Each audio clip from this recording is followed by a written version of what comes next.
And what we're talking about your business here, TeeUp. So I want you to just tell me a little history about first yourself and then how you got this started.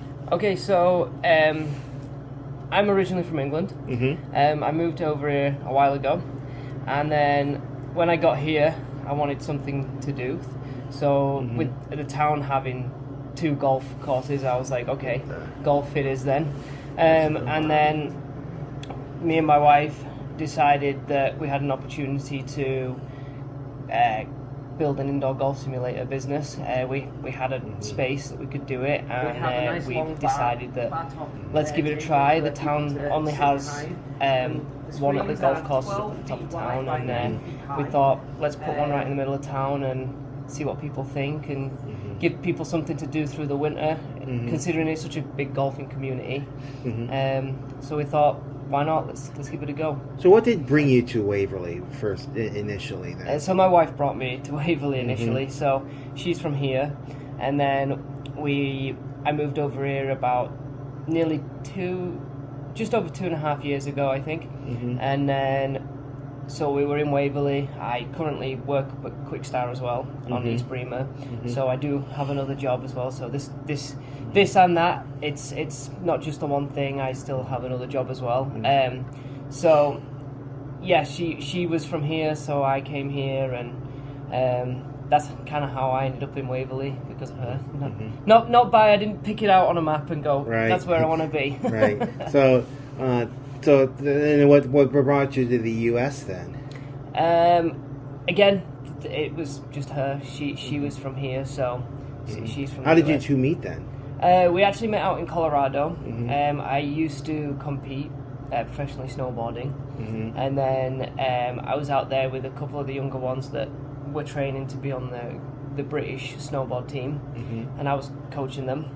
And so I was out there training them, and then she was out there on vacation, and we kind of met, and then she came over to England, spent about 3 weeks over in England, and then she came back, and then my circumstances back home in England were drastically changing, so I jumped on a plane to come over here, and there was no intention of staying, but ended up getting married and staying, and that was quite a few years ago now.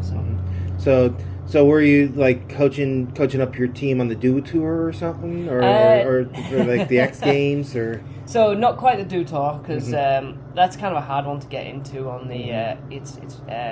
It's invite only. It's very prestigious. It's more for the Great Britain Olympic team. So I've coached kids for years back in England. Took them out to like Austria, brought them out to Colorado, and so I help train them, and then they go off onto the full Great British team, and they take it further. And one of the young ones, well, he's not young anymore, but one of the ones that I've known since he was young and coached since he was young is now going to this Olympics. And who is that? Who would that be? He's called Billy Cockrell.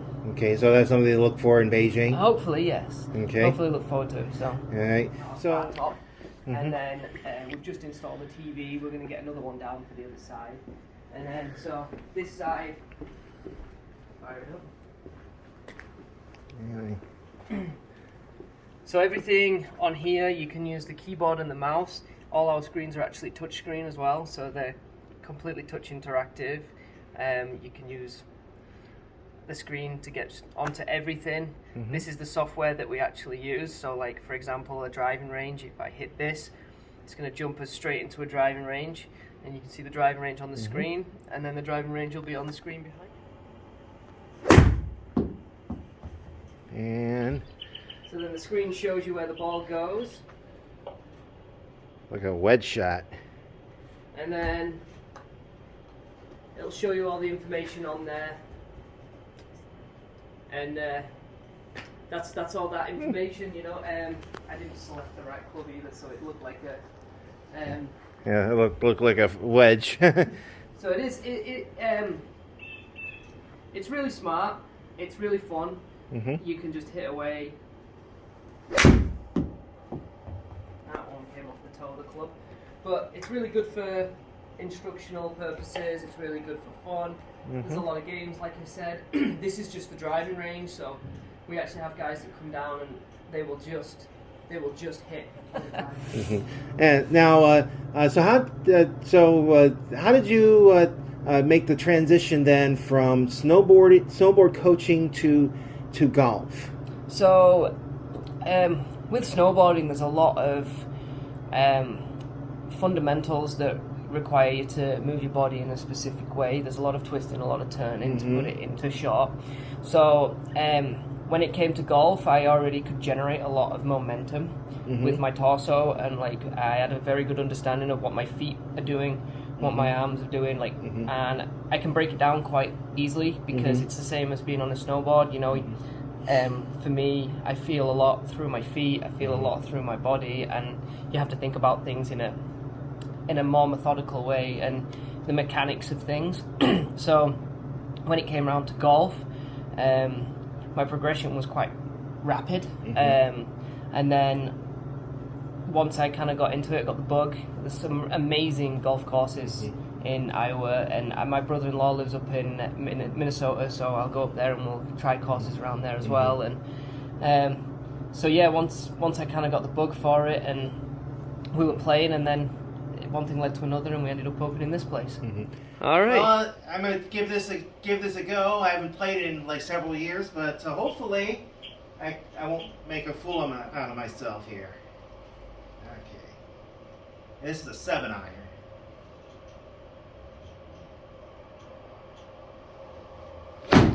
I topped it. It happens.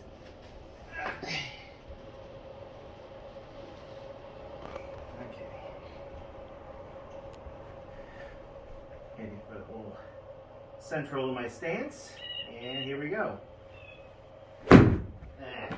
Now, as you can see, golf's not my game. It's all right. Now describe for me the process of deciding to go into indoor golf simulation. So, for me, there was an opportunity in the building that I'm in right now. It was going to take a little bit of work to get to the point where we could do it, but we thought there's a few golf simulator options in the, not, I wouldn't say in the area. You kind of have to drive a little bit.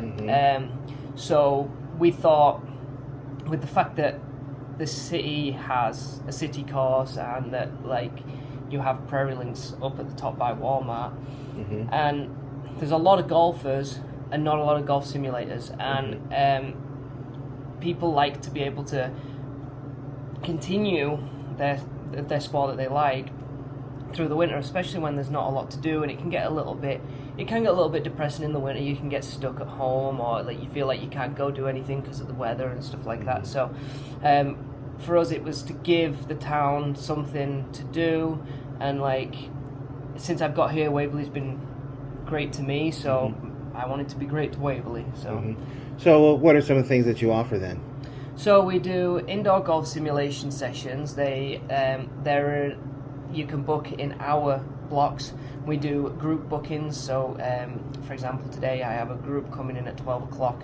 They've got both simulator base booked for 4 hours, and they'll be here, and they're using us as a warm up round before they go away. I think they go away somewhere a bit warmer to play golf through the winter.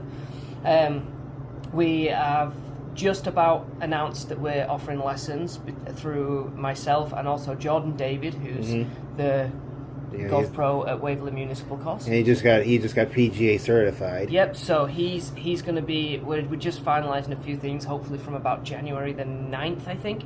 We're going to hopefully have him working down here as well, so we're going to allow him access to our facilities. We've figured something out. For us, it's not necessarily about making money. We just want people to enjoy golf. We want more people to be able to golf, and that's why we worked with him to try and figure out how to get him in here to do that. So you have two simulation bays in there, and what kind of so basically you can either do it as a play as if you're at a certain course, or you can do it just as practice and lessons. Yeah, so it's quite unique. So the device that we use allows us to run simulation software, which is anything from a driving range to we have premium courses from around the world.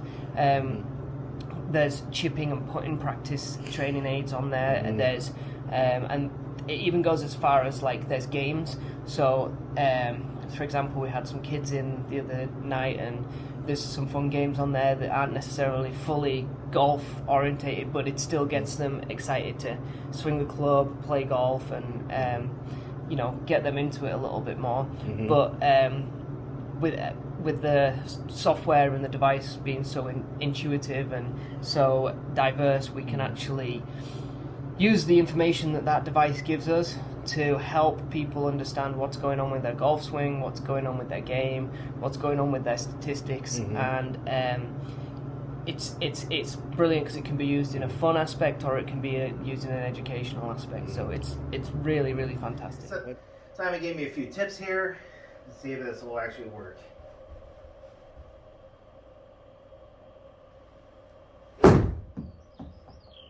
And that was my best of the morning. Decide what we want to do in the future. We want to keep taking what we make and put it back into this place, because the better we can make this, the better it is for our customers, and the more they enjoy it, the more they appreciate golf, and the more we can keep encouraging people to get out there and play golf. Yeah, and I do see that over your left shoulder here. There's a sign here that's advertising your indoor golf simulator league. I want you to just talk about that for a sec. So currently, right now, we are halfway through our indoor simulator league. It's consistent of 10 teams. The teams are 2 people, so we've got 20 guys right now. They come in throughout the week, and they play 9 holes at a course that I've specifically chosen. And so what they're doing is they're playing 6 weeks worth of competitive courses, and at the end of the league there's a prize, and we have a winner and everything like that. We just announced all the handicap ratings, so after 3 weeks the scores get handicapped, and then that handicap gets applied to every course that they play from now on. It's a bit of maths and stuff, like bit of math to throw in there, but it's all really good. The guys are really nice. They're all really enjoying it. We're looking to push to do a second league at the end of January, and we've already got people waiting in line to do that. So it's really good. It gets people out of the house, and it gives them an actual reason to, instead of be like, oh, maybe we can go golf this week and then not go, they're like, I've got to go play some golf, and it's a good reason to get them out and keep them playing. And you plan on maybe other tournaments coming up too? Yes. So right now we are just waiting we're going to post about our ladies' night. We have a ladies' night that we are planning to do. So ladies only, get the ladies in here, get them playing some golf, have some fun. So all the information about that will pop up on our Facebook page soon. And then we've been really looking forward to trying to get a long drive contest on the simulator, and also a closest to the pin.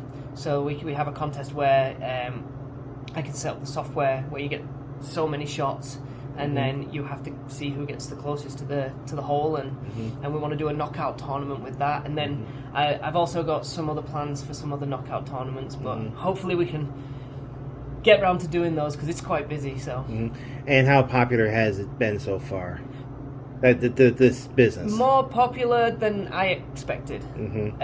So we're very, very, very humbled, very grateful. So because it's me and my wife that own this and have done this, and all our family helped to make this happen. And with it being as busy as it has been, we're very, very, very, very grateful, and we're just happy that people are enjoying it. And as far as we know, we've had good feedback, so that's great for us. Well, as you see, it's good. It's a good way to get your golf game going in the wintertime. So If you want to keep the game going, keep your practice up while the snow's on the ground, come on down to TeeUp here at the corner of West Bramer Avenue and 2nd Street Southeast in Waverly. For Waverly Newspapers, this is Eric VanSickle reporting.